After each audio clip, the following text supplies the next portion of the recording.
लड्डूपुर नाम के गांव में एक सरकारी स्कूल था जिसमें गांव के स्टूडेंट पढ़ने जाया करते थे। उसी स्कूल में एक नई मैडम आती है जिसका नाम रसगुल्ला रानी था। रसगुल्ला रानी मैडम को खाना खाने का बहुत शौक था। वो हर वक्त कुछ न कुछ खाते रहती थी। वे स्कूल में भी अपने खाने पीने का बहुत ध्यान रखती थी। एक दिन मैडम खाने पीने का सामान के साथ स्कूल आती है।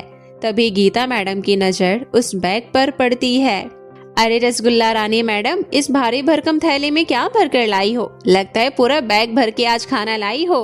अरे कुछ नहीं गीता मैडम, वो तो बस मेरे नाश्ते और लंच का कुछ सामान है।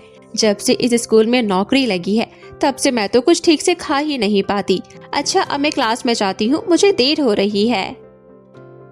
रोज की तरह ही मैडम आज अपना खाने का थैला लेकर स्कूल पहुँचती है। रसगुल्ला रानी मैडम को देखते ही स्कूल के बच्चों में कानाफूसी होने लगती है और इधर इंग्लिश के टीचर गीता कोमल मैडम को अपने पास बुलाती है और बोलती है, क्या हुआ गीता मैडम? कोमल, तुमने इस मोटी मैडम को देखा? आज फिर से झोला भरकर खाना लेकर आई है। पता नहीं ये बच्ची को क्या सिखाती होगी, पढ़ाती लिखाती भी होगी कि नहीं, या फिर अपनी तरह खाना खाना सिखाती होगी।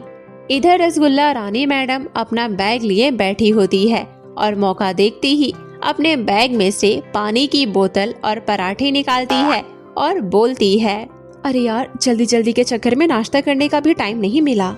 मैडम क्लासरूम में बैठे बैठे ही चाय और पराठे खाने लगती है। सभी बच्चे मैडम की तरफ ही देखने लगते हैं। सभी बच्चे ऐसे क्यों देख रहे हो? चलो सभी बच्चे अपनी नोटबुक निकालो और दीवार पर निबंध लिखो। फिर सभी बच्चे अपना काम करने लगते हैं। तब तक मैडम अपना चाय और नाश्ता भी खत्म कर लेती है। फिर थोड़ी देर बाद मैडम बर्गर और मोमोज निकालकर खाने लगती है। तब तक बच्चों ने भी निबंध लिख लिया था।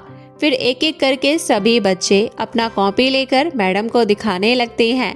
मैडम बच्चों का कॉपी चेक करती है और साथ में कुछ न कुछ खाती ही रहती है। स्कूल के बच्चे मैडम को इस तरह खाते देख आपस में बातें करने लगते हैं। जूली, ये मैडम इतना क्यों खाती है? अगर किसी दिन मैडम का पेट खराब हो गया तो फिर क्या होगा? तो क्या होगा, जिस दिन मैडम का पेट खराब होगा उस दिन भी बाथरूम में बैठकर कुछ न कुछ खाती ही रहेंगी। चाहे कुछ भी हो जाए, मैडम जी का खाना छूट नहीं सकता। मैडम बच्चों को देख लेती है आपस में बात करते। सोनम और सोना, तुम दोनों क्यों हंस रही हो? चलो अब तुम दोनों अपनी कॉपी लेकर आओ। अगर सही से तुमने निबंध नहीं लिखा होगा ना, फिर देखना कल तुम दोनों को मेरे लिए अपने घर से खाना लाना पड़ेगा। सोनम, इन मैडम की सजा भी कितनी आसान है ना। मैं तो मम्मी से बोलकर एक टिफिन और खाना ले आऊंगी। तभी लंच का घंटी बजता है। चलो सभी बच्चे अब खाना खा लो। मैडम भी अपना बैग लेकर लंच रूम में चली जाती है। वहाँ दूसरे टीचर भी अपना लंच लेकर खाना खा रहे थे। अरे रसगुल्ला रानी मैडम, आज क्या लाई हो खाने में? आज तो मैं बस छोले चावल लेकर आई हूँ। सभी मैडम जल्दी जल्दी अपना खाना खाने लगती है। सभी टीचर लंच खत्म करके उठ जाते हैं, लेकिन रसगुल्ला रानी मैडम खाती ही रहती है और सारा खाना खत्म करने के बाद वो अपना एक और डब्बा निकालती है और उसमें से 2 रसगुल्ला निकालती है और खा जाती है। मैडम रोज ही इतना खाती थी। एक दिन तो वो नाश्ते में 8 आलू के पराठे लेकर आई थी और सारे पराठे वो खुद ही खाई थी। इतना सब खाने के बाद भी मैडम का पेट नहीं भरता था।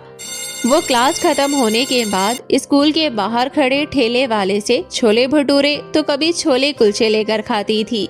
एक दिन की बात है, रोज की तरह ही मैडम अपना खाने से भरा बैग लेकर स्कूल आती है और क्लास में जाती है। अरे आज तो मैंने सुबह से कुछ खाया ही नहीं, बहुत जोरों की भूख लगी है। उसके बाद मैडम जल्दी से कटोरी भर के नमकीन निकालती है और चाय के साथ खाने लगती है। नमकीन खाने के थोड़ी देर बाद, अरे ये मेरे पेट में गुड़ गुड़ कैसे हो रही है? अचानक मैडम के पेट से गुड़ गुड़ की आवाजें आने लगती है और उसे खट्टी खट्टी डकार भी आने लगती है। थोड़ी देर बाद मैडम को बहुत तेज पोटी का प्रेशर बनता है और वह दौड़ी दौड़ी टॉयलेट की तरफ जाती है। दूसरी क्लास की टीचर भी मैडम को दौड़ते हुए देख लेती हैं। वो टॉयलेट में पोटी करने लगती है। तभी उसके पेट से बहुत तेज तेज आवाजें आने लगती है। अरे ये क्या, मुझे तो लूज मोशन हो गया। मैडम के पोटी करने का आवाज बाहर तक आ रहा था और वो दूसरे क्लास के बच्चे और टीचर को भी सुनाई दे रहा था। पूरे स्कूल में बहुत ही गंदी बदबू फैल जाती है। इधर मैडम काफी देर तक टॉयलेट में बैठी बैठी पोटी करती रहती है। कल रात मैंने ढेर सारे छोले भटूरे खाए थे, लगता है उसी से मेरा पेट खराब हो गया है। हे भगवान, मेरे पेट में तो बहुत तेज दर्द भी हो रहा है।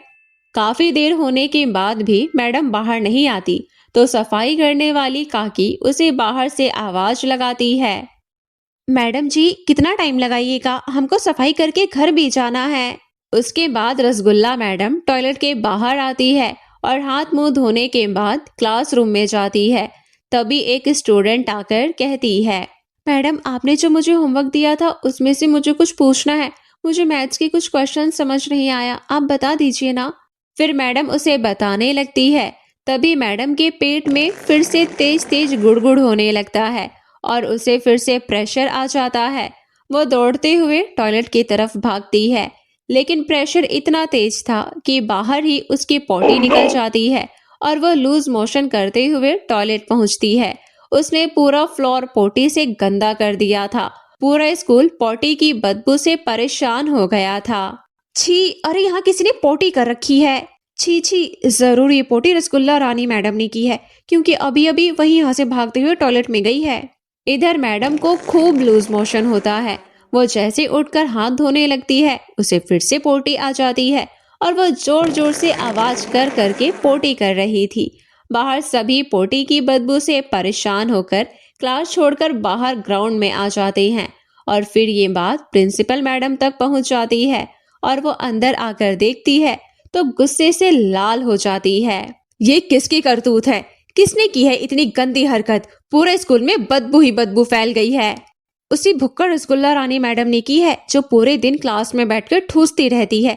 अब इतना खाए तो लूज मोशन तो होगा ही ना। अब इनकी वजह से पूरे स्कूल परेशान हो गया है। अब हमसे यहाँ 1 मिनट और नहीं रुका जा रहा मैडम। प्रिंसिपल मैडम ने शांति को बुलाकर पूरे स्कूल की सफाई करवाई। उसके बाद प्रिंसिपल मैडम स्कूल प्रशासन की मदद से रसगुल्ला रानी मैडम को हॉस्पिटल में एडमिट करवाती है। देखिए, काफी ज्यादा लूज मोशन होने की वजह से इन्हें डिहाइड्रेशन हो गया है। मुझे जल्दी इनको ग्लूकोज चढ़ाना होगा।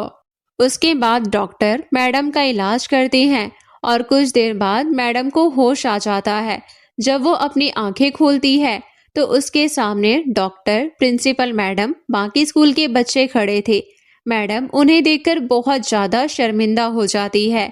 तभी डॉक्टर कहते हैं, आपको कुछ दिनों तक डाइट पर रहना पड़ेगा। उसके कुछ दिन बाद आपको हल्का और सादा खाना ही खाना होगा, क्योंकि ओवर ईटिंग की वजह से आपके लीवर में सूजन आ गया है। डॉक्टर साहब, अब मैं बहुत ही कम खाना खाऊंगी। आज मेरी वजह से सबको बहुत परेशानी हुई है। हो सके तो आपसे मुझे माफ कर दे। ज्यादा खाने की आदत की वजह से मैंने कभी बच्चों को सही से नहीं पढ़ाया, हमेशा सिर्फ अपने खाने पर ही ध्यान दिया, जिस वजह से आज मैं यहाँ हॉस्पिटल में हूँ। मुझे आप सब माफ कर दीजिए। मुझे अपनी गलती का एहसास हो गया है। यही बहुत है। हमें उम्मीद है कि अब आप आगे से खाने पीने का खास ध्यान रखेंगी और बच्चों की पढ़ाई पर ध्यान देंगी, क्योंकि सेहत ज्यादा खाना खाने से नहीं बनती, इसलिए उतना ही खाना चाहिए जितने की जरूरत हो।